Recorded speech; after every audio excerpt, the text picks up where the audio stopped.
My name is Mayor, and my name is Mayor, and my name is Mayor, and my name is Mayor, and my name is Mayor, and my name is Mayor, and my name is Mayor.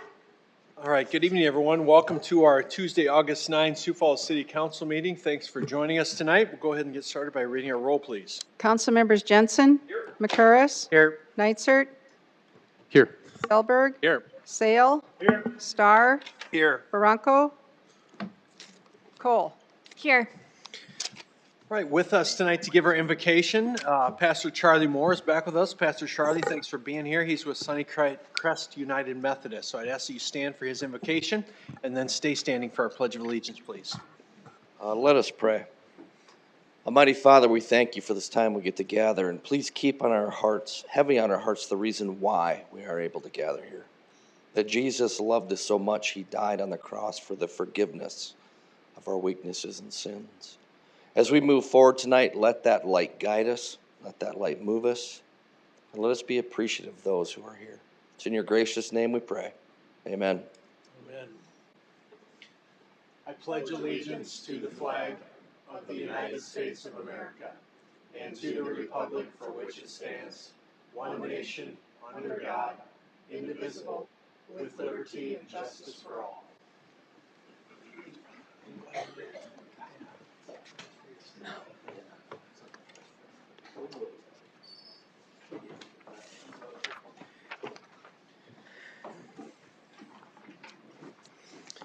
All right, thank you, Pastor Moore. We'll move ahead to item 4, our consent agenda. Any changes to the consent agenda tonight? Move approval. Second call. All right, motion by Selberg, seconded by Cole to approve that. Any discussion on that? All right, we'll vote on that, please. Council members Jensen. Yes. McCurris. Yes. Neitzer. Yes. Selberg. Yes. Sale. Yes. Starr. Yes. Barranco. Yes. Cole. Yes. All right, that passes 8-0. We'll move on to item 17. That's our regular agenda for the evening. Can I get a motion there, please? Move approval. Second call. All right, motion by Selberg, seconded by Cole to approve the agenda. Any discussion on that? All right, we'll vote on that, please. Council members Jensen. Yes. McCurris. Yes. Neitzer. Yes. Selberg. Yes. Sale. Yes. Starr. Yes. Barranco. Yes. Cole. Yes. All right, that passes 8-0. Before we move on with our regular agenda, just want to review public input for agenda items.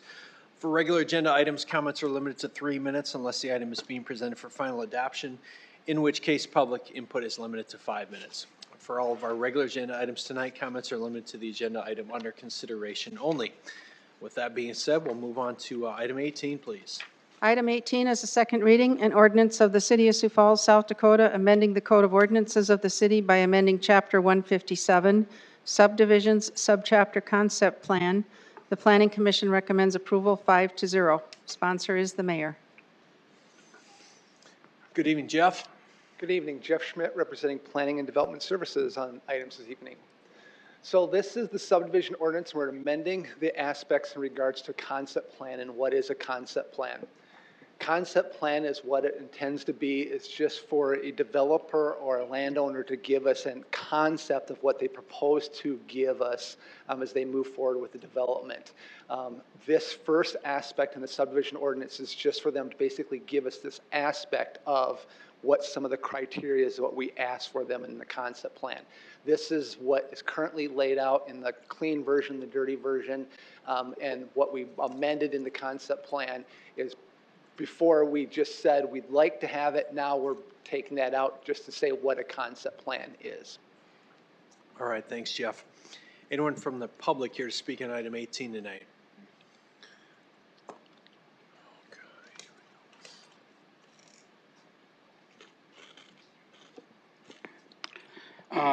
Not that I know much about this item, but What's your name? my name is Scott Ersman. A little bit about this item. It reads identical to item number 27, which is a first reading. This is one of the reasons why we want an annotated agenda, is because if a citizen came in and was reading this, they would have no clue why these two things are identical. So if there could be some explanation, what's the difference between 18 and 27? I can't tell by looking at this, and I went in and read the documents, and I don't know if it's a glitch or if the clerk posted it wrong, but they're identical.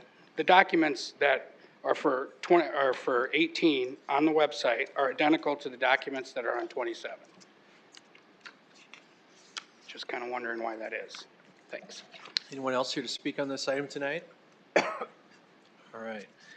Council, you have any questions for Jeff on this item? Move approval, Sale. Second, Jensen. All right, motion by Sale, seconded by Jensen. Any discussion there? All right, let's vote on it, please. Councilmembers Jensen, Yes. McCurris, Yes. Nitzert, Yes. Selberg, Yes. Sale, Yes. Star, Yes. Barunkel, Yes. Cole. Yes. All right, that passes 8-0. Next item, please. Item 19 is a second reading, an ordinance of the City of Sioux Falls, South Dakota, amending the Code of Ordinances of the city by amending Chapter 153, Annexation Policies. The Planning Commission recommends approval 5-0. Sponsor is the mayor. Thank you. In Chapter 153, the annexation, we're now, based upon what we were talking about in concept plan, we're going to require a concept plan with annexation. And again, we talked about this a little bit for first reading, but with second reading, when a annexation comes in, current ordinance says that we need a legal description and it has to be contiguous in order to annex a piece of property. Now we'll be requiring a concept plan so that staff and any stakeholders would have an understanding of what the developer would like to do with this property that they're annexing. So we're requiring it. It can be exempted with this, by the city engineer if it's a small parcel or if there's some other varying degrees that they could not have to do the concept plan. All right, thanks, Jeff. Anyone from the public here to speak on item 19 tonight? Council, any questions on this item here? Councilor Starr? Yes, thank you, Mr. Mayor.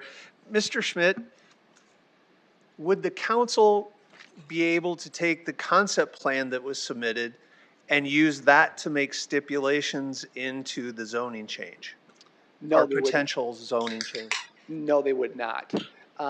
The concept plan is not vested, it's not required that they have to move forward with that. The preliminary plan that you see are the conditions that you'd put on the preliminary plan, and you see the preliminary plan at a public hearing, and you see their rezoning at the same time.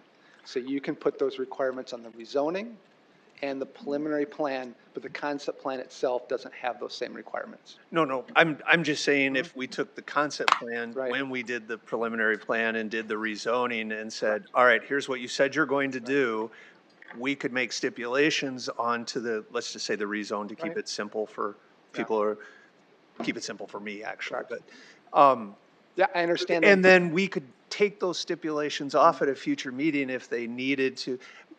Here's what I'm trying to do is we're getting these concept plans and ideas, and then we make the zoning change, and then the developer comes back and says, it didn't pencil out, so I had to, instead of put 12 units, I had to put, or, 4 units, I had to put 36 on it, and it's already long gone past us, and I'm getting the call from the people who live all the way around it. Correct. In some of those controversial ones, so I Correct. guess that's. So again, you could still do that on the rezoning, but not on the concept plan, because the intent on the concept plan is not to hold them to those requirements. The concept plan is just to sketch it out and get an idea, but not to hold them to how many lots they're gonna build or where the layout's gonna be. But I can on the rezone and on Correct, the or the preliminary plan. preliminary plan. Yes, Thank sir. you. Other questions for Jeff, council? All right, take a motion on this item. Move approval, Nitzert. Second call. All right, motion by Nitzert, seconded by Cole. Any discussion there? All right, let's take a vote, please. Councilmembers Jensen, Yes. McCurris, Yes. Nitzert, Yes. Selberg, Yes. Sale, Yes. Star, Yes. Barunkel, Yes. Cole. Yes. All right, that passes 8-0. Item 20, please. Item 20 is a second reading, an ordinance of the City of Sioux Falls, South Dakota, authorizing the mayor to enter into a conditional gifting and naming agreement for a future cash gift to the Startup Sioux Falls Foundation. Sponsor is the mayor. Jeff, good evening. Good evening. Jeff Eckhoff, Planning and Development Services. So last week we talked about this. This is really some cleanup work.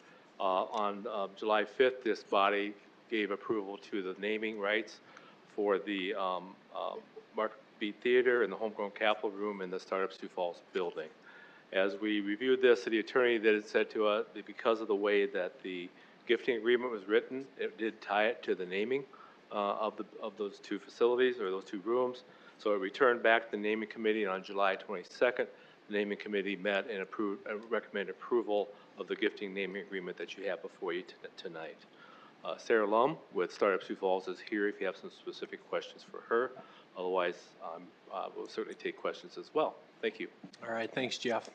Anyone from the public here to speak on item 20 tonight?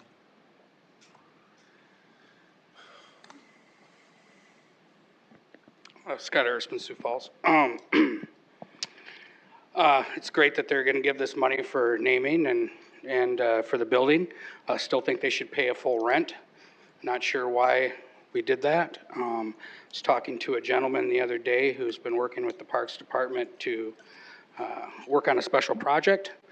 I won't say what that is, and I won't say his name, but he seemed very confused about how you get special projects done in this town if you are not a millionaire or a developer or something. And I explained to them, and I said, they're selling everything to the highest bidder. So I said, you need to go out and find some rich people willing to support your project. It's pretty sad because we have a city that has a lot of money, gets a lot of money, brings in a lot of money, and you're pretty much your basic services, besides police and fire and personnel and streets, is the park system. It's mostly free unless you're part of a league or something. And I still have a problem with this selling off city property to the largest bidder. You know, pretty soon we're going to have a sign outside of the city that says, welcome to Sioux Falls. And underneath it's going to be all the sponsors who sponsors the city. You know who sponsors the city? You guys do, I do, all the taxpayers, even homeless people when they go to the convenience store and buy a pop or beer. That's who supports the city. We don't need to be plastering this town with all kinds of signs because someone gave money. Now, I know this is an organization that's going to be helping a lot of startup businesses. It's a little bit different than the park system. You know, people aren't going to be running their dogs through there. But, you know, lately it seems like there's dogs in every place you go downtown. Anyway, so it's more of a business thing, and I can understand a little bit sponsorship there, but I'm still trying to figure out, they got all this money for sponsorships and signage to plaster all over the building, but they don't seem to have more than $1 a year for rent. It's pretty bizarre. Anyone else speak on this tonight? All right, council, you have any questions for Jeff here? Move approval, Jensen. Second, Sale. All right, motion by Jensen, seconded by Sale. Discussion here? All right, let's vote on it, please. Councilmembers Jensen, Yes. McCurris, Yes. Nitzert, Yes. Selberg, Yes. Sale, Yes. Star, Yes. Baranco, Yes. Cole. Yes. That passes 8-0. Next item, please. Item 21 is a second reading. An ordinance of the City of Sioux Falls, South Dakota, amending the Code of Ordinances of the city by amending Chapter 150, Building, Subchapter Mechanical and Fuel Gas Code. Sponsor is the mayor. Good evening, Butch. Good evening, Butch Warrington, Building Services. This is the first of three where we adopted or changed the fee ordinances about a year ago. I made a mistake in the chart, and I'm here to fix it. We haven't been charging my mistake. We've been charging the way it was intended and the way I brought it to council last time, so. All right, thanks, Butch. Anyone from the public who would like to speak to item 21? Council, any questions on this item? Move approval? Second call. All right, motion by Selberg, seconded by Cole to approve 21. Discussion on that motion? All right, let's vote on it, please. Councilmembers Jensen, Yes. McCurris, Yes. Nitzert, Yes. Selberg, Yes. Sale, Yes. Star, Yes. Baranco, Yes. Cole. Yes. That passes 8-0. Next item, please. Item 22 is a second reading. An ordinance of the City of Sioux Falls, South Dakota, amending the Code of Ordinances of the city by amending Chapter 150, Building, Subchapter Electricity. Sponsor is the mayor. This is number 2 of my 3 mistakes that I made, so this is the electrical instead of the mechanical. All right. Thanks, Butch. Anyone from the public who would like to speak on 22 here? Council, any questions for Butch? Move approval? Second call. Chorus. All right, motion by Selberg, seconded by McCoris. Any discussion there? All right, let's take a vote, please. Council members Jensen, Yes. McCurris, Yes. Nitzert, Yes. Selberg, Yes. Sale, Yes. Star, Yes. Baranco, Yes. Cole. Yes. All right, that passes 8-0. Next item. Next item is 2023, an ordinance, second reading, an ordinance of the City of Sioux Falls, South Dakota, amending the Code of Ordinances of the city by amending Chapter 150, Building, Subchapter Plumbing. Sponsor is the mayor. And this is number 3 that I made my mistake on, so. All right, Butch. Humbling night for you, isn't it? Anyone from the public here to speak on 23? Come on up.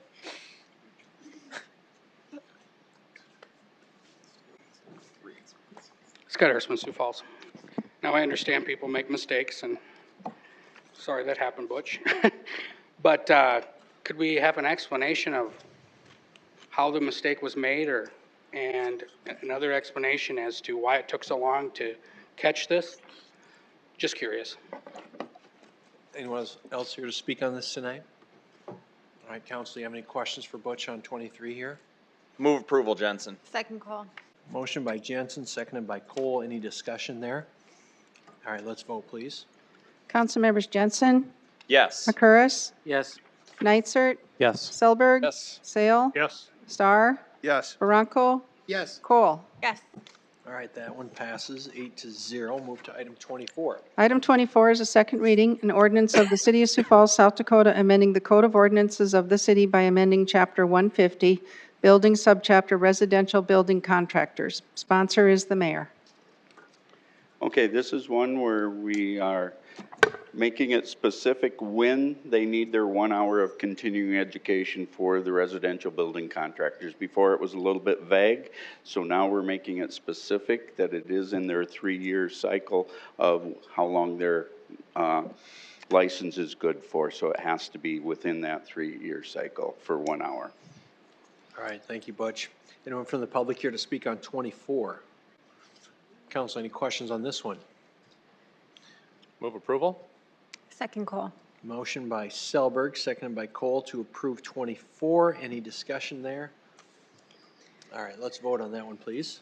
Councilmember Jensen, Yes. McCurris, Yes. Nitzert, Yes. Selberg, Yes. Sale, Yes. Star, Yes. Baranco, Yes. Cole. Yes. That passes 8-0. Next item, please. 25 is a second reading, an ordinance of the City of Sioux Falls, South Dakota, amending the Code of Ordinances of the city by amending Chapter 150, Building Subchapter Residential Code. Sponsor is the mayor. Okay, this is to raise the minimum fees for a residential building inspection.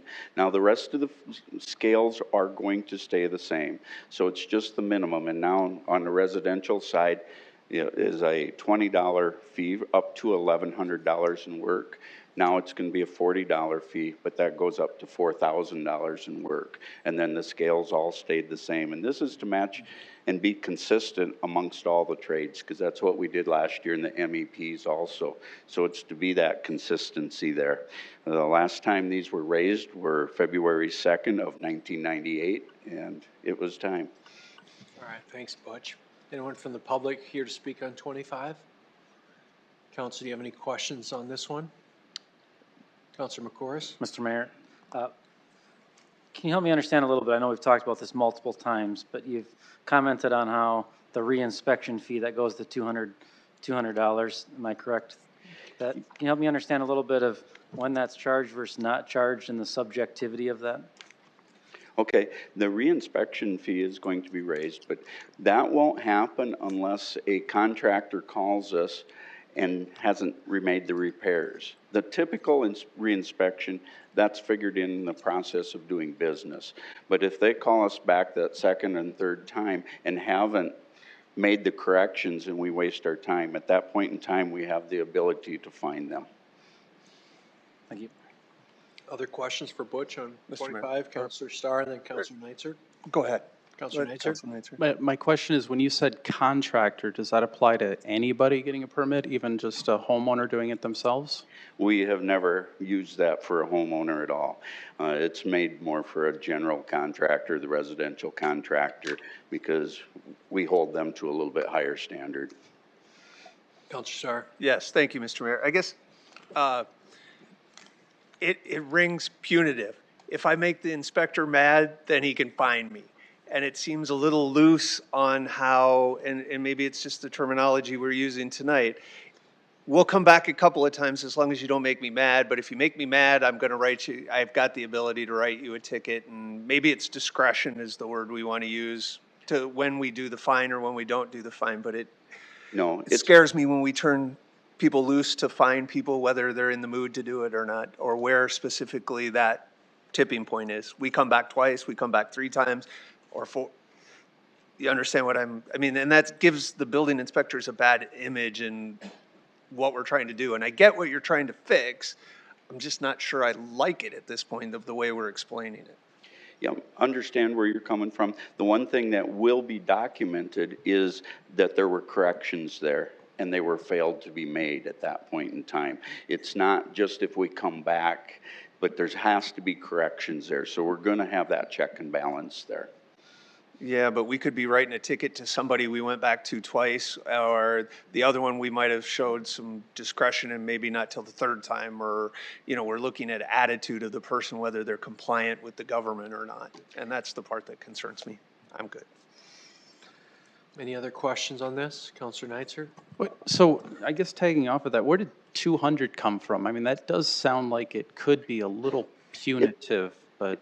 It matches what we did before in the MEPs, so I wanted to be consistent with that.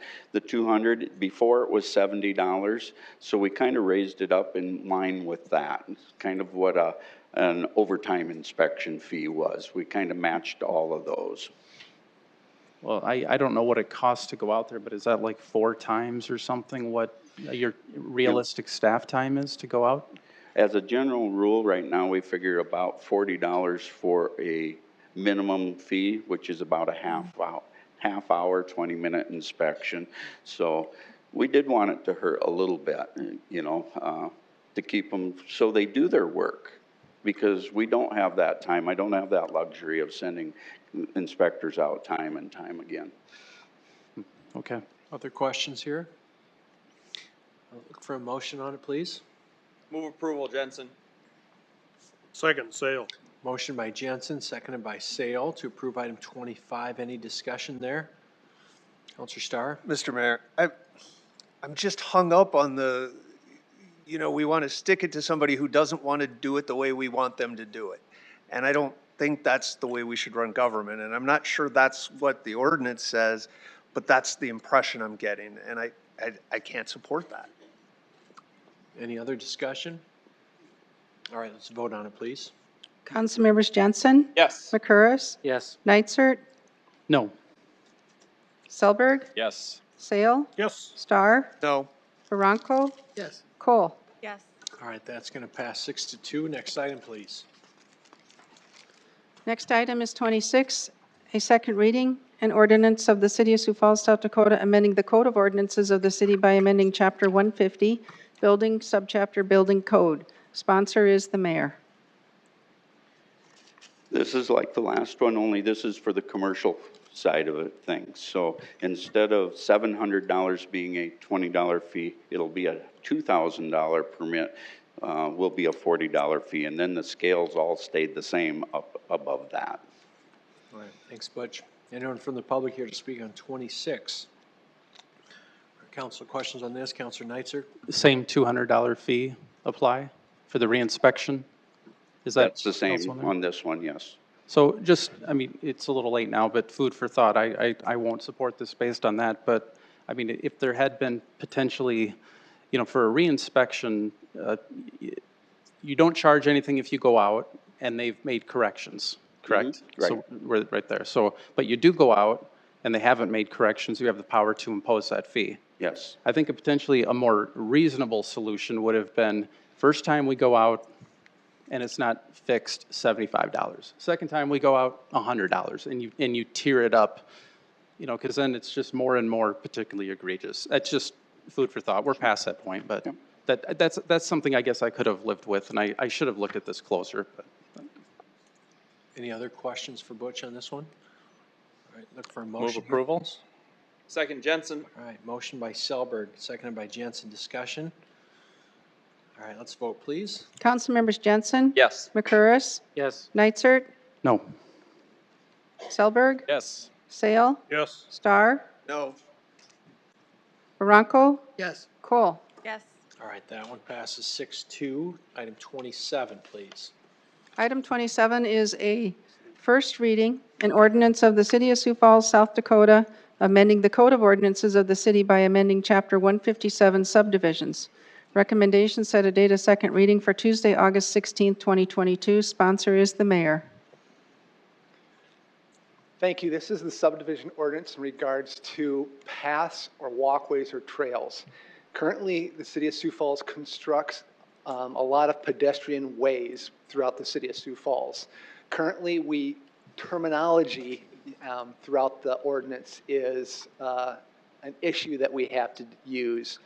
Whenever we talk to contractors or home builders or even citizens, when we say, well, this one's going to be a trail, this one's going to be a walkway, this one's going to, from now on, what we've done is clarify that these are shared use paths. So then that's there, and that people can't come back and, well, I thought this one was for pedestrians, I thought this one was for bicyclists. I thought this one was for, this is a shared use path, and that's what it's going to be used for, and then everybody can use it, and then it's even in there that it's for a different frame of pedestrian ways. It's not for motorized vehicles. So that's what it's in the ordinance for. All right, thank you, Jeff. Anyone from the public here to speak on item 27?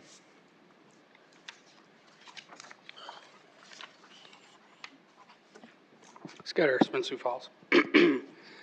Well, I was glad to see that you guys are doing this. There's always been a lot of confusion about the recreation. I call it the recreational trail, but the, whatever you want to call it, shared use path. You know, a lot of people say it's called the bike trail, should only have bikes, and then people who think they should only be able to walk and blah, blah, blah. So this is a good thing. Might be a good opportunity, since you are updating this in your ordinances, to take a look at who can use the bike trail or shared use path, and just setting a speed limit of 15 miles per hour and letting people use it, foot scooters, one wheels, skateboards, E2s, etc. And was glad to see that you had the right slide this time. And just wanted to point out that I didn't think it was really funny as I was walking away, as everyone was laughing up here, that no one wanted to answer my question as to why the agenda wasn't correct on the other item. We're done with that item. This is on shared use pass. Oh, no, we're talking about this item too. I'm talking about the fact that nobody sitting up here wanted to answer the question. And number two, that it was funny. Was it funny, Paul? My name's Mayor, and it's not the item we're discussing right now. So you can have a seat or talk about When we this talk item. about transparency in government, this is part of it. All I asked was a simple question. I didn't ask you to give me the names of your kids or your grandchildren. I didn't ask you where you lived. All I asked you is, why is it wrong on the agenda? Thanks for It's your the only input. question I asked. And next time when someone comes up here, whether it's me or anybody else, I would like an answer. Anyone else here to speak on this item? All right, council. Any questions for Jeff? Councilor Neitzer, go ahead. I can't quite read it on here. Required width of that dedicated Sure, path? thank you. So this is going to be the standard plate that engineering will bring forward in the fall. So this is the standard plate for an shared use path trail. And the answer is it's going to be a 20-foot easement with a 12-foot minimum pathway, okay? So that's what we'll have in the standard. That's currently what the standard is when they construct them. It's a 20-foot easement with a 12-foot trail in there so that you can still have the shoulders on either side. And am I correct that these shared use paths, so this is when they're building a subdivision? No, the shared use path trail is going to be what we're constructing throughout the drainage ways and the larger ones. There's still shared use path, it's a tongue twister, walkways, which is what you're referring. In a subdivision, when you're doing a sidewalk or a linkage between two houses down to a drainage way, then that's a walkway, and that's 10 feet of easement with a 6-foot sidewalk. So this is a future bike trail as shown in our bike plan. So if you're a developer and you're developing an area and we show a bike trails going through there, you will be required to dedicate this. Yes. So that we can do the So trail that later. we can construct it. Because I think we do sometimes run into issues where we don't make them dedicate it and then we have to go through a whole Correct. thing to And get it the really land. becomes that issue that you're referring to when we go, hey, you need to dedicate, and they're like, well, is this a walkway or was this a trail? Oh. It's a shared use path. So then we can get that, and then it's a shared use path for a trail, which needs to be 20 foot of easement, and then we construct it. Does that get to where if they say, well, if it's a walkway, I'd only have to dedicate 8 feet? or- Correct. Okay, so this just clarifies. Correct. It Okay. really clarifies it from there. Thanks. Other questions? Counselor Bronco? Yep. Greg got a couple of my questions out of the way. I think this is a good move, and I heartily endorse referring to it as the shared use path. I think that has led to some confusion in the past. I love that. I think that people are compassionate, people are polite, but this helps them understand that we all need to share the road, share the use path, and I think this is a positive step forward, and I think this is a good proposal. Other questions for Jeff? All right, we'll take a motion. That would be a set of date of second reading for Tuesday, August 16. So moved, Nitzert. Second? Motion by Nitzert, seconded by Bronco. Any discussion on that motion? All right, let's vote, please. Councilmembers Jensen, Yes. McCurris, Yes. Nitzert, Yes. Zellberg, Yes. Sale, Yes. Star, Yes. Baranco, Yes. Cole. Yes. All right, that passes 8-0. Next item, please. Next item is 28, first reading, an ordinance of the City of Sioux Falls, South Dakota declaring certain property of the City of Sioux Falls surplus and approving gratuitous transfer of real property by gift agreement. Recommendation set a date of second reading for Tuesday, August 16th, 2022. Sponsor is the mayor. Kevin, good evening. Good evening. Kevin Smith, representing Planning and Development Services. This ordinance and the attached gifting agreement would allow the city to transfer an approximately 0.8 acre parcel to the Southeastern Development Foundation, one of our nonprofit housing partners, for the purpose of relocating three houses and creating some additional single-family infill development. Generally speaking, the property is at the intersection of 7th and Willow, so for those of you that attended the VCP groundbreaking, it is the empty lot just south of where the VCP will be, or it's also just north of the former Axtell Middle School athletic field. And also here this evening is Lynn Keller-Forbes, Executive Director of SEDF, so if you have any questions about the type of housing that'll be moved there, she is also available. All right, thanks, Kevin. Anyone from the public who would like to speak on item 28? Council, you got any questions on this item here? All right, take a motion. That'd be to set a date of second reading for Tuesday, August 16. I so move. Second. All right, motion by Sale and seconded by Jensen on that. Any discussion there? All right, let's vote on it, please. Councilmembers Jensen, Yes. McCurris, Yes. Nitzert, Yes. Zellberg, Yes. Sale, Yes. Star, Yes. Baranco, Yes. Cole. Yes. That passes 8-0. Next item. Item 29 is a first reading, an ordinance of the City of Sioux Falls, South Dakota, amending the Code of Ordinances of the city by revising Chapter 90, Animals and Fowl, to allow hobby beekeeping in S1 General Institutional and S2 Institutional Campus PUD districts. Recommendation is to set a date of second reading for Tuesday, August 16th, 2022. Sponsors are council members Nitzert and Cole. Councilor Nitzert. Thank you, Mr. Mayor. Well, this is proof that council takes you down some interesting roads. I never thought I'd be sponsoring an ordinance for bees, but here I am. So years ago, the city council approved an ordinance to allow chickens, and there was an urban agriculture task force. And then years later, a couple years ago, two of our former councilors sponsored an ordinance that would allow beekeeping in residential areas, and that's actually gone really well. And then I did see an article in the paper just a few months back where I saw that Augustana had started beekeeping, and they had gotten permission from the state. They registered with the state, but unbeknownst to them, they needed a license from the city. And when they were made aware of it, they took the bees out immediately. And reading it, it just occurred to me that this was a logical next step in the process, and we really needed to talk about it. So I did reach out to Augustana, and that's where really this started. I want to thank the stakeholders for the meetings that they've attended and all of the input that they've given me, because I am not a bee expert. This has been a learning experience. So Augustana University, specifically Professor David O'Hara, who's here tonight, Tim Olson of the Northwest Iowa Beekeepers Club that some of you may remember from the first time around. He's hoping to be here for the second reading. Ben Ringling from the Southeast Technical Institute, who is here tonight as well. And I want to thank Animal Control, specifically Julie Lindstrom and Keith Allenstein, the city attorney, for their technical advice in writing this ordinance. This was really a collaborative effort. It went through a lot of revisions to make sure we get it right, and that's why we're here tonight. The proposed ordinance would allow beekeeping on property whose principal use is a university, a college, post-high school, or middle school. So essentially middle school and up. It would have to be on an actual campus. So for example, if there just happens to be a satellite in a strip mall, you couldn't do beekeeping there. It's got to be a campus. The application to do beekeeping would have to include authorization from the property owner or the authorized agent for the school. So for example, somebody in the administration, and then also the person applying they'll have to be the beekeeper who will be identified.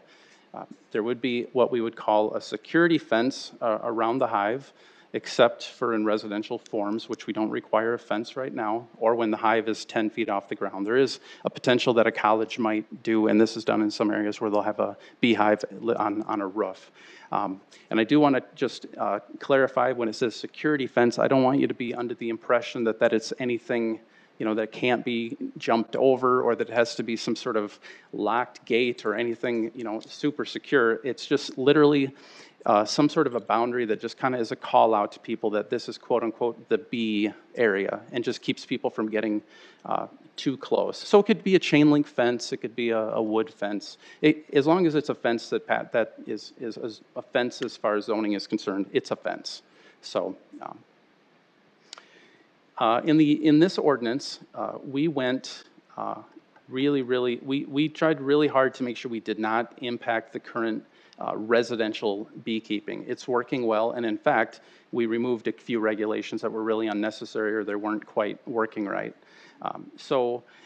In the proposed ordinance, there's no changes to neighbor permission for residential beekeeping applications. Right now, they have to get signatures from 100% of the property owners touching them and 80% of property owners within 100 feet. But we had to deal with what do we do about adding schools in, because you have a campus. So if you imagine somewhere like Augustana, if we required signatures from everybody touching that, you're talking about hundreds and hundreds of signatures, which could be blocks and blocks or a mile away. That didn't make any sense. So what we ended up coming up with is we're just saying you don't have to get signatures if you're a school, but it has to be 100 feet in from your property line. So you can't have it 10 feet from your property line and then across Grange and right there is a house. So it just has to be in 100 feet, which is not a hard thing for them to comply with. And that matches that 100-foot perimeter for houses. So it's fair, I think. And then we just enhanced the signage requirement. There's currently a sign that says warning bees, call animal control if there's an issue. And when I say enhanced signage, really what, under the old ordinance, it just basically said it had to be near the closest sidewalk, because you just had homes. And now it just gives animal control latitude to put it near the closest sidewalk, parking lot, driveway.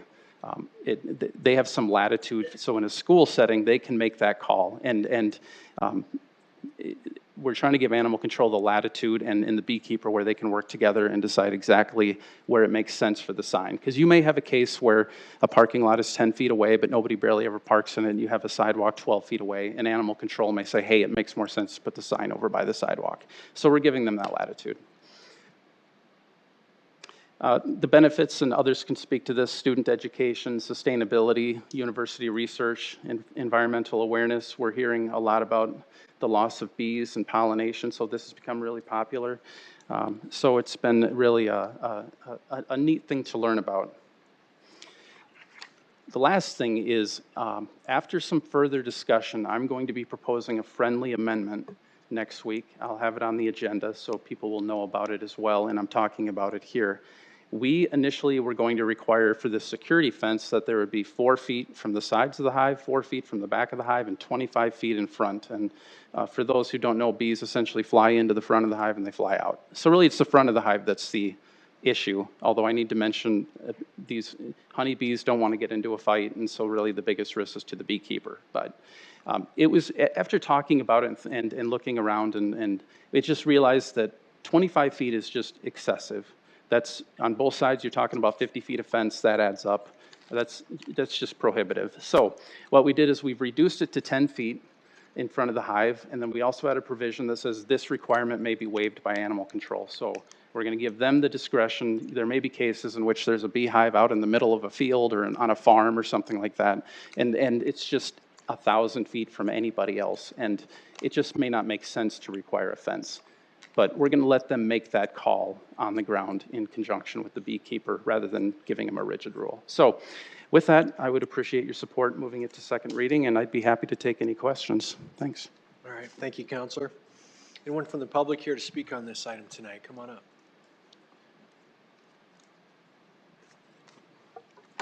Good evening. Good evening. My name is Benjamin Ringling.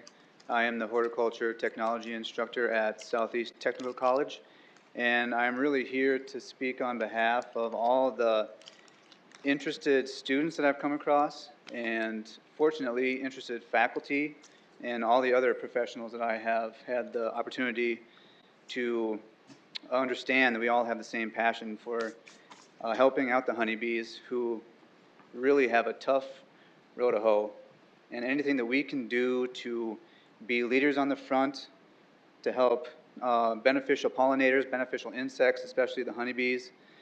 I think we have a great chance to be leaders on that front. And as an educator at a tech school, I can really foster the passion that those people that have spoken to me in favor of this.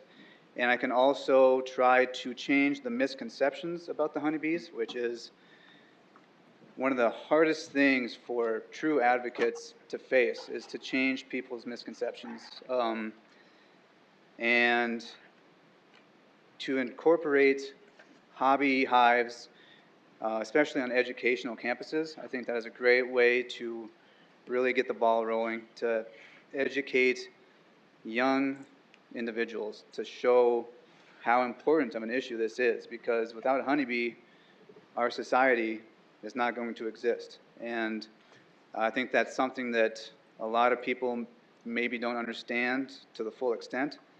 So I think this is a great way, I mentioned before, to really be leaders on this front and to show people, hey, we are major proponents of having bees in our city, and to show people the absolute necessity of them, their true value. So, yeah, thank you. All right, thanks for your input tonight. Anyone else here to speak on this? Come on up. Good evening, sir. Hello, I'm David O'Hara, the one mentioned. I should follow up just like Butch and say I'm one of the guys who made a mistake. So I appreciate the patience of the city as we look to correct that in the interest of our students. And I'm especially grateful to Councilor Neitzer and Councilor Cole for sponsoring this. I don't think it's anybody's dream to have a philosophy professor lecture to them about insects at the end of a long workday. So let me try to keep this brief and talk mostly about what the interests of my students are, and also the interests that I've heard from other educators in the area. If you don't know, there are beekeeping operations all over the state. At times we have up to 250,000 hives in this state. The USDA teaches beekeeping as early as elementary school throughout the state. We're of course not proposing that it be done in elementary school, but it's taught all over the place. My students who are interested in beekeeping at Augustana are not just the ones that you might think of. They're not just the tree huggers, the Loraxes, that sort of thing. They are, of course, biology students who are interested in biomedical research. One of them is here today. She'll talk after me, and she can tell you a little bit more about what she does. We have at Augustana a growing partnership with several organizations in Central America and Costa Rica in particular, where we've been starting to do some other kinds of biomedical research, looking at what we can learn from bees, looking how we could, for instance, create newer antibiotics at a time when we need new antibiotics. These things would be beneficial to our hospitals, of course. Roughly a third of our food depends upon pollinators. So we have students who are studying government who are interested in this, students who are studying economics. We're talking about something between $10 to $20 billion in annual services provided by bees in the United States, and perhaps more than $1 trillion worth of annual services provided by bees around the world. Students are also, of course, interested in creating habitat. As the bees have undergone various stresses, as Councilor Neitzer was talking about, creating more habitat for them is like creating a zoo where we keep endangered species. The opportunity to reintroduce them into the wild comes along with that. It's, of course, a way to get experiential learning for our students. Some of our students come from farm families, and this is a way to reconnect with their history. There are, of course, a number of students who are interested in business as well, and the beekeeping that we started on Augustana that we hope to restart is directly connected to that. It's connected to our orchard that we've started and to the garden that we've started. In each case, trying to teach students that sustainability needs to be concerned not just with somehow protecting the planet, but also with creating the opportunity for profit, something that will create prosperity for them and for their community. So thanks very much for taking this seriously. Appreciate it. Thanks, David. Appreciate it. Anyone else here to speak on this tonight? Come on up. Good evening, ma'am. Hello, I am Janae Beecher, and I am a student at Augustana. I am both a biochem and German major, and actually I've been studying the bees in different ways for 2 years now, actually. First, last year I did more of the biology, and I did more of the microbiome, and that involved dissecting the gut and looking at the different sections. And it was very interesting, and therefore it got me started on what I'm doing this year. And I just finished up last week, and that was on bee bread. So the honeybees make bee bread and honey.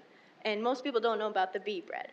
But there are many qualities that bee bread holds in able to help us as humans, but also them as the bees, which is why they go through this strenuous process of creating it.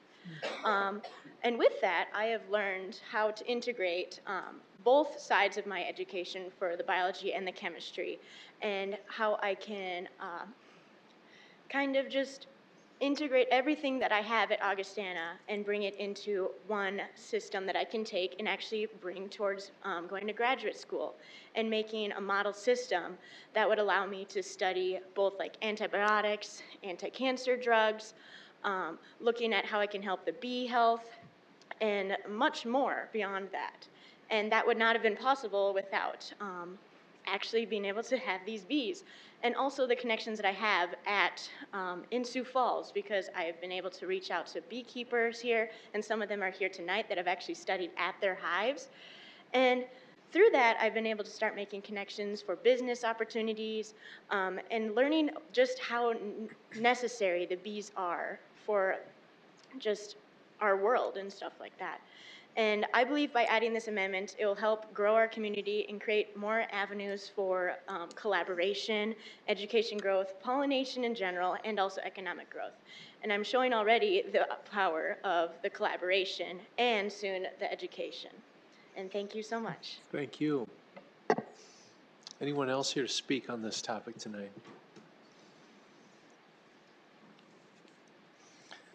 Scott Harris from Sioux Falls. This is a really good cleanup thing, and this is a good place to have the students learn about bees. And there's lots of documentaries out there. If you don't know what a bee does, and you watch some of this, you're pretty amazed by this creature. Basically, if they didn't exist, we'd all be dead. But anyway, the fence I understand on the campus to keep people out who may not like bees. I know a lot of people have insect problems. And I know that with the amendment that you're proposing, there's some discretionary there with animal control. I guess I would like to see something more concrete. I don't understand why we would need a fence on private property to keep people out of there. The person that has the beehive knows the bees are there.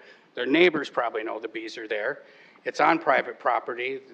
You can't be trespassing on your neighbor's land anyway. And secondly, a bee is about the size of my thumb.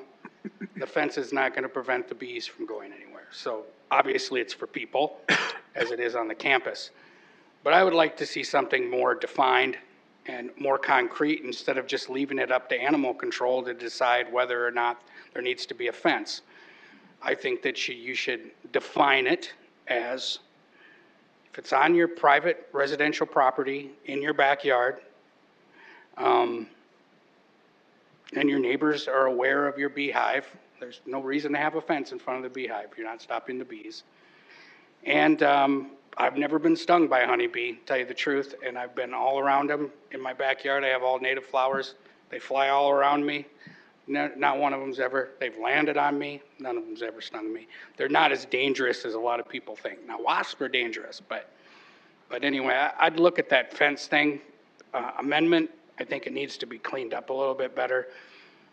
Not sure what point it would be to charge someone who's already spending a lot of money to get a permit, spending a lot of money to do this service, basically a service to all of us, to have these beehives in the city, and to have this extra expense of putting up a fence that prevents nothing. Thanks. Anyone else here to speak on this? Come on up.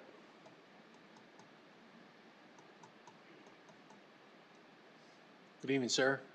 Hello, my name is Ted Bays. I'm with Big Sioux Bee Lovers, a group of beekeepers. And I was asked just this afternoon, so I'm not well prepared here, I apologize. No problem. But one of the a retired professor that's come and presented to us has brought up a question, and that is apparently he's working with some of the VA and to develop some kind of training for veterans, kind of to deal with some of their post-traumatic stress. So he asked if there'd be any consideration of expanding this to include other kinds of campus organizations, you know, healthcare, not just schools necessarily. And again, I realize this is kind of late. I get this at 3:30 this afternoon, so I apologize if it's a little too late to do that, but that's the thing he would like to have you consider. And I just want to make a comment on the fence. Sometimes we put up a fence, a more solid fence, because it changes the bee's flight pattern. We get them up into the air, it gets higher, and they're not necessarily just flying to the next person. So that's not really security necessarily. I do that once in a while on the farm if I don't want them flying right into my barn. So, thank you. All right, thank you, sir. Anyone else here to speak on this item tonight? All right, let's get a motion on the floor and then we can go into discussion. The motion will be to set a date of second reading for Tuesday, August 16. So moved, Nitzert. Second call. All right, motion by Nitzert, seconded by Cole. Counselor Nitzert. Just so responding to a couple of the audience's questions, haven't considered the hospital setting, but hadn't had a request for it. Something we could take a look at. I do want to clarify on the fence.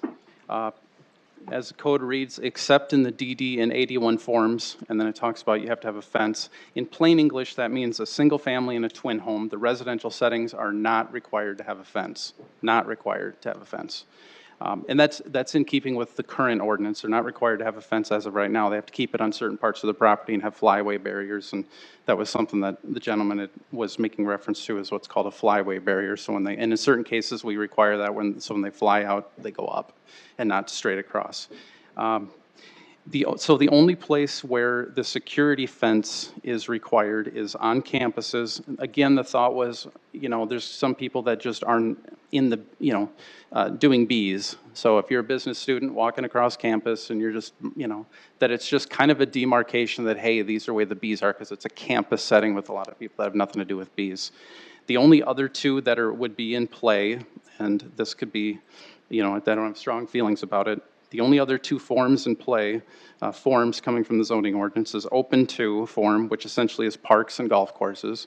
So we could do beehives on a park or in a nature preserve or a golf course. It's not done we have no permits in the city that I'm aware of.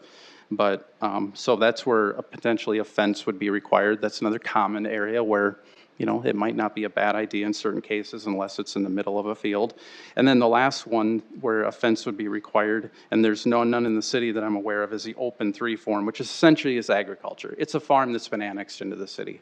And there's not a lot of them. I mean, that one you could certainly, you know, somebody might have a farm and they don't need a fence, you know, in the middle of you know, the farm. But I would assume that animal control would use some discretion there. But again, to be clear, fences are only required, with the exception of that farm case, only in essentially campuses and parks and places where you have other people that might be congregating or walking through that might have nothing to do with bees, just so they don't end up just getting too close to the hive because they're not paying attention. And we're very lax on in terms of what the fence has to be so that it's not an onerous requirement. But we can take a look at that. And if you wanted to reach out and we wanted to talk about the VA issue, we could certainly do that. Thank you. All right, we got a motion and a second on the floor. Is there further discussion on it? All right, let's take a vote then, please. Council members Jensen, Yes. McCurris, Yes. Nitzert, Yes. Selberg, Yes. Sale, Yes. Star, Yes. Baranco, Yes. Cole. Yes. All right, that's going to pass 8-0. Next item, please. Item 30 is a resolution approving the special assessment role for the mowing of weeds and grasses in various areas in the city of Sioux Falls, South Dakota. Sponsor is the mayor. Matt, good evening, sir. Good evening, Matt Tobias, Planning and Development Services. These assessments are brought before you tonight. This is city-initiated work that was performed on properties to correct an ordinance violation.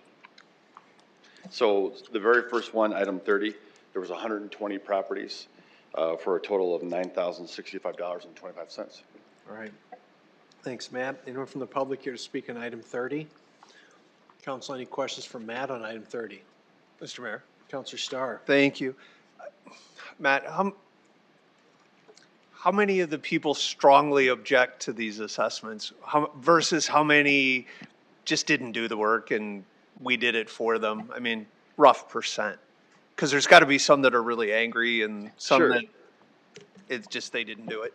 The thing is, though, a lot of the times when we're in this process and we send out all of our communications, stuff like that, typically we have about a 98% success rate where people comply. So pretty good. It's the people who set other little bit of the percentage there that don't agree with what we're doing. Thank you. Other questions for Matt on this one? Move approval? Second call. McCorris. All right, motion by Selberg. I think Sarah was the second on that. Councilor Cole will go ahead and look for any discussion. All right, let's vote then, please. Council members Jensen, Yes. McCurris, Yes. Nitzert, Yes. Selberg, Sale, Yes. Star, Yes. Baranco, Yes. Cole. Yes. All right, that one passes 8-0. Item 31, please. Item 31 is a resolution approving the special assessment role for tree trimming in various areas in the city of Sioux Falls, South Dakota. Sponsor is the mayor. Hey, Kelby. Good evening, Mayor, City Council, Kelby Maris with Parks and Recreation. These assessments are for the trimming of trees in the right-of-way and private trees that impact the right-of-way to bring them into ordinance compliance for ordinance heights over streets and sidewalks. Would be happy to answer any questions that you may have. Thanks, Kelby. Anyone from the public here to speak on 31? Council, any questions for Kelby on 31? A quick Councilor one. Starr. These are all from last August, right? July and August? When they were originally cited to have it done? Or, I mean, these aren't just like yesterday, so that we went out and There's none trimmed that are them? not that recent, no, but there are some that would have been from last fall or maybe earlier this spring. Thank you. Other questions for Kelby here? All right, look for a motion. Move approval? Jensen? Second, Nitzert. All right, motion by Jensen, seconded by Nitzert. Any discussion there? All right, let's vote on that, please. Council members Jensen, Yes. McCurris, Yes. Nitzert, Yes. Selberg, Yes. Sale, Yes. Star, Yes. Baranco, Yes. Cole. Yes. All right, that passes 8-0. Next item, please. Item 32 is a resolution approving the special assessment role for snow removal in various areas in the city of Sioux Falls, South Dakota. The sponsor is the mayor. Good evening, council. This is for snow removal. There were a total of 11 properties for a total of $1,820.26. All right, anyone from the public here to speak on 32? Council, you here to speak on this item, sir? No. All right. Council, you have any questions for Matt on this one? Move to approve McCoris. Second call. All right, motion by McCoris, seconded by Cole. Any discussion there? All right, let's vote, please. Councilmembers Jensen? Yes. McCurris? Yes. Nitzert? Yes. Selberg? Yes. Sale? Yes. Star? Yes. Baranco? Yes. Cole? Yes. All right, that passes 8-0. Next item. Next item is 33, a resolution approving the special assessment roll for litter removal in various areas in the city of Sioux Falls, South Dakota. Sponsor is the mayor. Evening once again, council. This is for specific litter removal. Dominic Miller from the Health Department, which his department kind of oversees this. Dominic is here if you have any further questions, but there were 18 properties for a total of $8,654.23. Thanks, Matt. Anyone from the public want to speak on 33? Any question on this one, council? Councilor Nitzert. I guess just maybe for the benefit of everybody, what does litter removal mean? Does that mean like a bunch of junk in your backyard or? So it could be, the health department will actually issue a 24-hour letter that'll basically, if you have just household garbage outside of your property, that can be one instance. The other ones are if we have a court-ordered cleanup. So if we've been to court and actually got the default judgment to go onto the property and remove those items, that's also can fall under this. Okay, thank you. Other questions on this? Move approval? Second call. All right, motion by Selberg, seconded by Cole. Any discussion there? All right, let's take a vote, please. Councilmembers Jensen? Yes. McCurris? Yes. Nitzert? Yes. Selberg? Yes. Sale? Yes. Star? Yes. Baranco? Yes. Cole? Yes. That one passes 8-0. Item 34, please. Item 34 is a resolution approving the special assessment roll for repair or demolition of real property in various areas in the city of Sioux Falls, South Dakota. Sponsor is the mayor. Evening once again, council. Item 34 is repair demolition. This could be, in a couple cases here, pretty rare for us to do this, but we actually did demolish a couple houses this year through the courts. We went through the whole process. Or you'll see a couple different smaller line items on there for properties that we had to secure. So we boarded those properties up. But in total, there were 5 properties for a total of $28,927.59. All right, thanks, Matt. Anyone from the public wish to speak on 34? Council questions on this one? Councilor Starr? Yes, Mr. Tobias. How long did it take from start to initial claim to when we actually demolished a property and cleaned it up out of those 5? I'll say a minimum of probably 4 to 5 years, probably. How many potential properties are we working on that would be in a demolition process or would require that they've deteriorated that far or they're not safe to live in? Mm-hmm. Right now, I bet we're probably working with, I'll say a dozen. That'll take 5 years to. Yeah. But are people living in them? Some, yes. Thank you. Yep. Any other questions for Matt on this one? All right, look for a motion then. Move approval, Sale. Second, McCoris. All right, motion by Sale, second by McCoris to approve 34. Any discussion there? All right, let's vote on that, please. Councilmembers Jensen? Yes. McCurris? Yes. Nitzert? Yes. Selberg? Yes. Sale? Yes. Star? Yes. Baranco? Yes. Cole? Yes. That passes 8-0. Next item. Item 35 is a resolution including certain contiguous territory within the corporate limits of the city of Sioux Falls, South Dakota, Annexation 016600-2022, Perry Nature Area Cleanup. Sponsor is the mayor. Thank you. This is on the east side of town. This is part of the Prairie Nature area. And city staff brought through the annexation a couple of weeks ago, and there was one small parcel, 0.43 acres, that wasn't included at that time. It was owned by the Minnehaha County, and so this parcel has now been included as part of this cleanup annexation, and so now all these little remnant pieces have been annexed into the city of Sioux Falls. All right, thanks, Jeff. Anyone from the public wish to speak on 35 tonight? Council questions here? Move approval. Second. Motion by Selberg, seconded by Jensen to approve. Any discussion? All right, let's vote, please. Councilmembers Jensen? Yes. McCurris? Yes. Nitzert? Yes. Selberg? Yes. Sale? Yes. Star? Yes. Baranco? Yes. Cole? Yes. All right, that passes 8-0. Next item, please. Item 36 is a resolution approving the release of part of a 20-foot access easement located in Tract 3 and Tract 4, Nabok addition to the City of Sioux Falls, Minnehaha County, South Dakota, as shown on Exhibit A. Sponsor is the mayor. Kurt, good evening. Good evening, Kurt Peppel, Public Works. The easement in question is an access easement up near Benson Road and Sycamore Avenue. You can see it there in the yellow at the top of those properties. It was established as an access route between landlocked properties off of Sycamore Avenue. The construction of Bonson Avenue just to the west of the area out there is going to provide access, and so a portion of that is no longer needed. Portion will remain, but the portion in yellow will go away. Engineering requests your support and approval of a release of the access as shown. All right, thanks, Kurt. Anyone from the public here to speak on item 36 tonight? Council, questions for Kurt? All right, look for a motion. Move approval, Jensen. Second call. Motion by Jensen, seconded by Councilor Cole. Any discussion there? All right, let's vote, please. Councilmembers Jensen, Yes. McCurris, Yes. Nitzert, Yes. Selberg, Yes. Sale, Yes. Star, Yes. Baranco, Yes. Cole. Yes. That passes 8-0. Next item.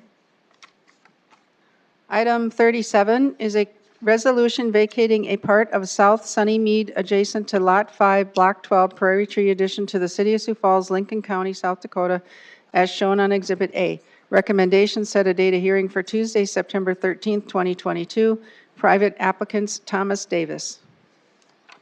This right-of-way vacation is just south of, 57th in Minnesota to the southeast there. This is to set the date of hearing for September 13th. There's just a little bit of an odd shape there outside of the typical cul-de-sac that we're just trying to clean up, working with the property owner to do that. Again, the typical cul-de-sac wouldn't have that little area that's shown in yellow, so engineering requests your support and approval in moving this forward. All right, thanks, Kurt. Anyone from the public here to speak on item 37? Any questions here, council? All right, take a motion. That'll be to set a date of hearing for Tuesday, September 13 on this item. I so move. Second call. All right, motion by Sale, seconded by Cole. Any discussion? All right, let's vote on that, please. Councilmembers Jensen, Yes. McCurris, Yes. Nitzert, Yes. Selberg, Yes. Sale, Yes. Star, Yes. Baranco, Yes. Cole.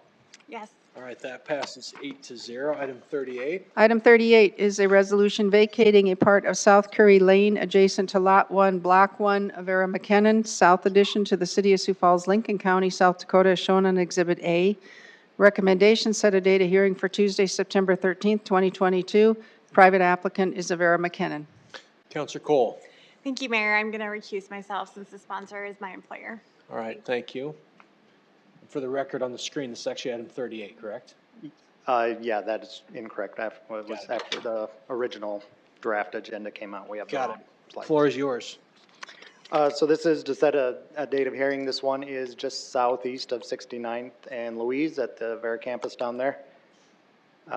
Just a little bit of a change in their development plan. That you can see actually the new right-of-way is already there for them to construct. We're just vacating that little triangle piece to help them with their development. Engineering requests your support and approval. All right, thanks, Kurt. Anyone from the public wish to speak on this item tonight? Council, you have any questions for Kurt on 38? Move approval. Second. All right, motion by Selberg, seconded by Jensen, and that's to set a date of hearing for Tuesday, September 13. Any discussion on that? All right, let's vote, please. Councilmembers Jensen, Yes. McCurris, Yes. Nitzert, Yes. Selberg, Yes. Sale, Yes. Star, Yes. Baranco. Yes. That passes 7-0. Council, we have any new business to talk about tonight? Seeing none, we'll move on to public input. Public input is for anything we didn't talk about earlier in the evening, and 3 minutes per person, so you can come on up. Good evening. Good evening, Chester DeYoung, Sioux Falls. Just a little back history. I know the mayor was not in office when this thing whole started, way back in 2014. I realize some of the commissioners also were not on here. But back in 2010, the city approved a project for Mr. Messer to develop some land. That resulted in some roads being vacated. That's where some of the problems got started. After everything was vacated, then the city changed their mind, nope, we can't do that. On Thursday, October 14th, 2021, the city installed flags at the corner of Detroit and Grant Street to start a project without notifying any other property owners what was going to happen beforehand. When I got the phone call from my neighbor at 5 o'clock at night, I called Mr. Berg. Mr. Berg did not get back a hold of me until the next morning, which is fine. It was after 5. He didn't contact the neighbors. He was not able to get a hold of me. During that phone call, he said, well, I'm putting a gravel road in there. And I said, but wait a second. The city doesn't allow gravel anywhere. He says, I can put a gravel in. I'm like, oh, okay. I'm going to be out of town. I was driving a bus that day. I was on hands-free. And I said, I'll be back in town next week and we can talk. So Monday morning, he called me. Monday morning, I called traffic engineering and visited with Troy. Asked them about different roads, traffic, how much traffic they're expecting, how they could be constructed. And I came to a gravel road and he says, the city of Sioux Falls allows no one to install a gravel road. We do not even have a design standard for a gravel road. Nobody can install one. On Monday, 10/18, after visiting with him, that's done. Okay. Now from that early date in October until November 30th, Mr. Berg kept insisting, I can build a gravel road. I can build a gravel road. I argued, and when I finally consented on November 30th, he turned around and said, oh, that's right, I cannot build a gravel road, but you just gave me permission to. Thank you so much. And then I'm like, oh, okay, I'll live with it. But then he turns around on January 3rd and not only breaks the gravel rule road, which I'd agreed to, but he turns around and installs it on a frozen surface without compacting anything and without stripping any vegetation. That violates everything. The city of Sioux Falls, the engineering department, just thinks they are above their own rules. They don't need to abide by them. I will be telling you over the next few months, until we get everything resolved with the road, I will be here on a regular basis outlining everything they've done wrong, according to their own standards. And once I'm done with that, we can start working on the sewer easement that the city gave away, which is very difficult to get back. Do you realize that to get to that sewer manhole, they have to cross my property? They will be trespassing. How is the police department going to handle a trespass claim from me? Thank you. All right, anyone else for public input tonight? Come on up. Good evening, sir. Good evening. Jerry LeClaire. I live at 26th and Queens Avenue. I want to comment on the article that was in the paper about potentially moving the ballpark and et cetera, and taking down the old arena. I would think it would be more reasonable to gut the arena. It's already got electricity, water, the utilities are there, just gut it. You probably can get 3 stories of convention space in there. It's got a big door in the back. It's connected to the hotel already. If you want to put a hotel out there, I would suggest that you look going south. The city has the public utilities building, the billing office I think is there, and the school has their central kitchen, which are probably outgrowing anyway. And if you need ball fields downtown, you could take the ball fields there, which has no parking except street parking, move them downtown, put a hotel in that space, and if we really would get lucky, we'd be able to get a casino in that area, which would really compete with what's going on in Iowa. If people don't think that people in South Dakota gamble, Iowa's doing quite well over there with our South Dakota money. And so I would suggest that you keep an open mind about taking down the old arena, because you can put some Linex out there on the roof, put a gold dome on it, and still have everything with probably a minimal cost compared to relocating ball field and tearing down the arena and building a new convention center or whatever there. So that's the only thing I'd like you to look at. The other thing, as long as I've got a few minutes left, I live on 26th Street, West 26th Street, off of 26th Street. And there is no stoplight or anything between Saratoga and Valley View Road. And in the morning, it's about impossible to get out into that traffic because they can catch up. The other problem with that area that needs to be corrected is there's no turning lanes. You got 4 lanes of traffic that are really cruising along, and you got to make a left turn. And this afternoon, I had 10 cars behind me at 5 o'clock. And I wish you would look into it, because it's dangerous. Thanks, So, Jerry. Thank you. Appreciate it, man. All right. All right. Anyone else for public input tonight?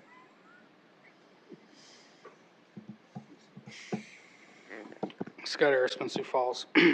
Just curious about a few things that I've been seeing. Some reason the top floor of the bunker ramp down here, you can't go up there even if you're a pedestrian to take pictures or on a bicycle. Had a security guard stop me. A security guard stopped several of my friends and chased us out of there. I asked the security guard why we couldn't be up there. He said because the city said so, and I said why, and he couldn't answer me, but he was just a rent-a-cop, so he doesn't know the answer. As for the homeless task force, those meetings really need to live stream. They're right here in Carnegie. The cameras are on. They're being filmed. You solve problems not in the dark. You solve problems when you're transparent about how the process is working. I was glad to see the video from last night was up today, so that was good.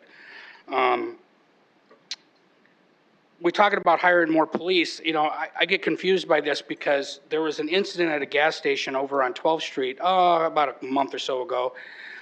If you saw the picture on the Argus Leader, there was over 19 cop cars there. So how is it that we have 19 cop cars, which is well over 19 officers, respond to an incident, but we need more police officers? That one made me really scratch my head. I also disagreed with the fact that you amended that 501Cs can be a part of events that you can go to as counselors. They are partisan, it's pretty obvious. And you look at any 501, they have a mission, they have a goal, they're partisan. It just kind of seemed like to me that we were just basically covering up bad behavior of the past. And it was disappointing only one counselor voted against that. It's kind of surprising. There's also a counselor that voted against the free rides, even though it's not going to cost us anything really, free youth rides, and he was concerned that, you know, we got to have a means test, we got to figure out how we're going to use this. The council has had plenty of opportunities to fix the transit system, and they've done nothing.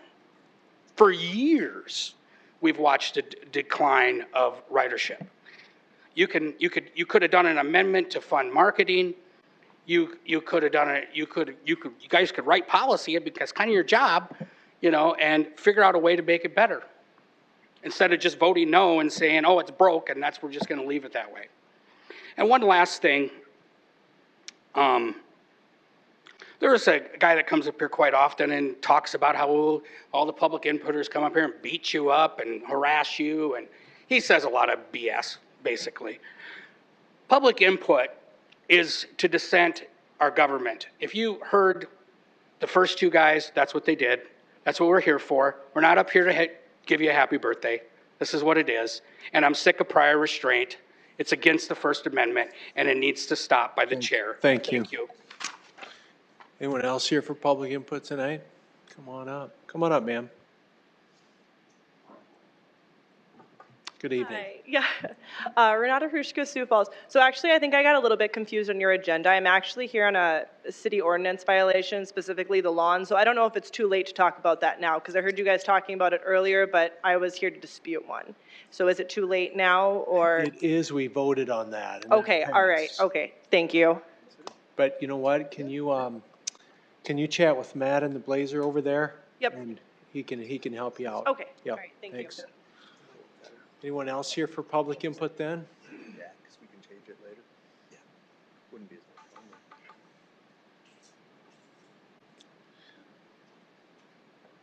fun. Greetings. I'm David Zokaitis, and I come by now and again to update previous talks and presentations, so that's why I'm here tonight. First up is the bike trail. I love it. Beautiful. Nice to get out and have a good time. Oh, and think about tourism dollars. Ah, yes.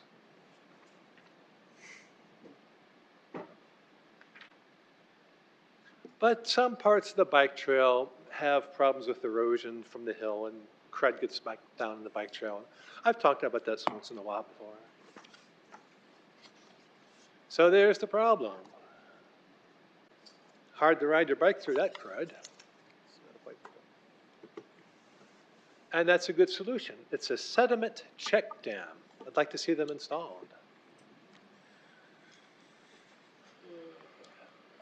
But the Parks Department is sometimes very fast when you report problems, and they came by like the same day to clean up the trail that I reported. I want to congratulate the Parks Department for their fast response. Okay. And then number 2 is the parking ramp update. What guarantors weren't held liable? Like, what's the point of a guarantor if they don't have to do anything? And city has spent all kinds of money on this darn thing, and it's has some problems. Oh, and you gave away money to settle a lawsuit. It just doesn't seem right.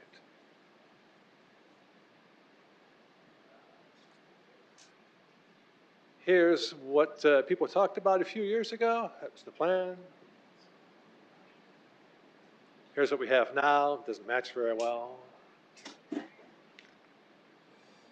Looks like the city made a whole lot of concessions to the builders, give away a lot of money. Still working at it.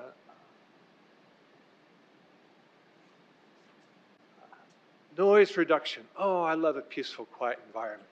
Talked about that a few years ago. Train horns. Ah, man, they're nasty. I'd like to get rid of them. And last week at city council meetings, people said, yeah, that's a good idea. We could, we'll spend 70 grand to get going on a quiet zone. But it seems as though a quiet zone is only a good idea if a developer needs it. Then it gets fun. Since we had some bugs, a bug landed on me and I took its picture. Praying mantis. Nature's kind of cool. And there's the obligatory landscape. Y'all have a good evening. All right, thanks. Anyone else for public input tonight? All right, seeing none, I'd take a motion to adjourn. So moved. All right, motion by Selberg, seconded by Sale to adjourn us out. All those in favor say yes. Yes. Yes. Yes. Opposed? All right, we're adjourned. Have a good night, everyone.